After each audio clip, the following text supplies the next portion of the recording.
We are on it with the projects, with the prepping. All my dry food, goods, and water packed. Working that out. Building Talon's 4 new awning poles for his shade structure. Already got all the eye bolt ends on them.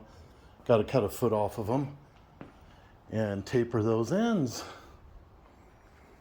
Tested my little water tank that's what we refill for like a kitchen sink on Playa, and found the valve to be leaking, so just put a new one on that.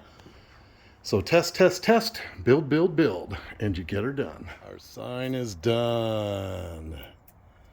Yeah.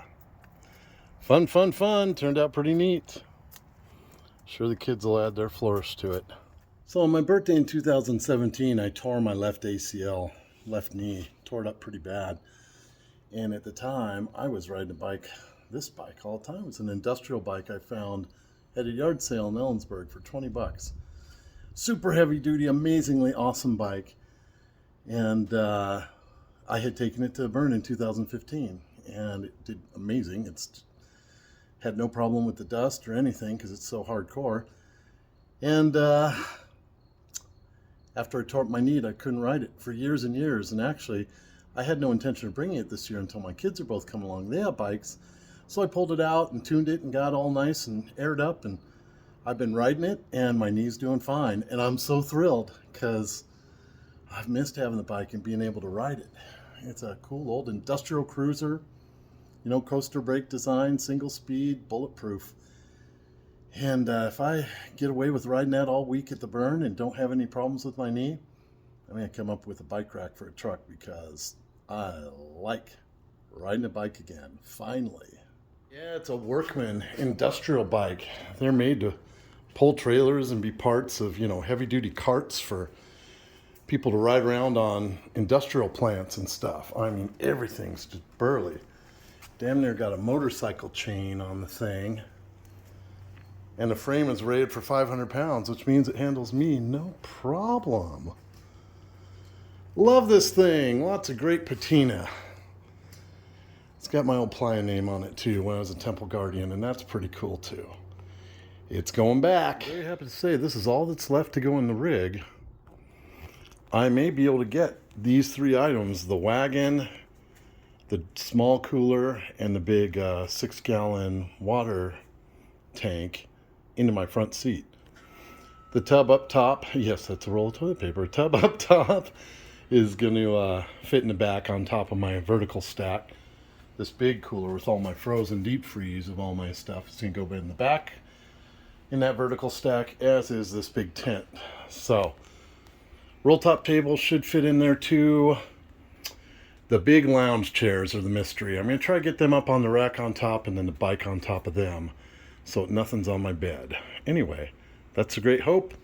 By the end of this video, we'll know if it works. And I'm very happy to say everything checks out under the rig. Everything's looking good mechanically. I just got to grease everything. Then my pre-flight for Black Rock City checks are done on the rig. Yeah, baby. All right, final load up is done for me. I'll show you what it looks like. All right, this is what's left on the bed. Not bad. Just had to take off a few things for the nighttime for sleeping. This is what I live with until I get to the Playa when I build camp. So that vertical column worked out well. Everything's stacked there. And in the passenger seat, pulled off the wagon. I do not know what just fell. So yeah, front passenger seat is all taken up. Can still see my mirror, no problem. Bike is on top again. Trasharoo is full of my carpet and a bunch of other stuff. So yeah, I just got to take the sign and table legs off and a few pillows to go to bed and the basket. So should be pretty comfy on the road for a few nights. Waking up at Rabbit Tracks in Cedarville. Oh, at dawn. Looks like it's going to be a gorgeous day. Talon is parked right beside me. That's pretty cool how we lined up today, or last night. And you may be asking, hey, what happened? There's a huge gap in there in the video. Yeah, there is, and it's because I was driving a lot. I was having some building issues with my transmission, making a lot of noise, and I was very focused on that. I was also very focused on driving. Hell is a handful, so I don't shoot a lot of video when I'm driving. And really, it was so gorgeous a lot of the drive, and I couldn't stop because I had to keep things moving with the transmission. Less stop and going, the better. I just focused on what I had to do, and in taking in the beauty around me and just letting that fill me up so I could deal with my stress level about that howling fourth gear. So, sorry about that. There's a gap there, but yeah, it is what it is, you know?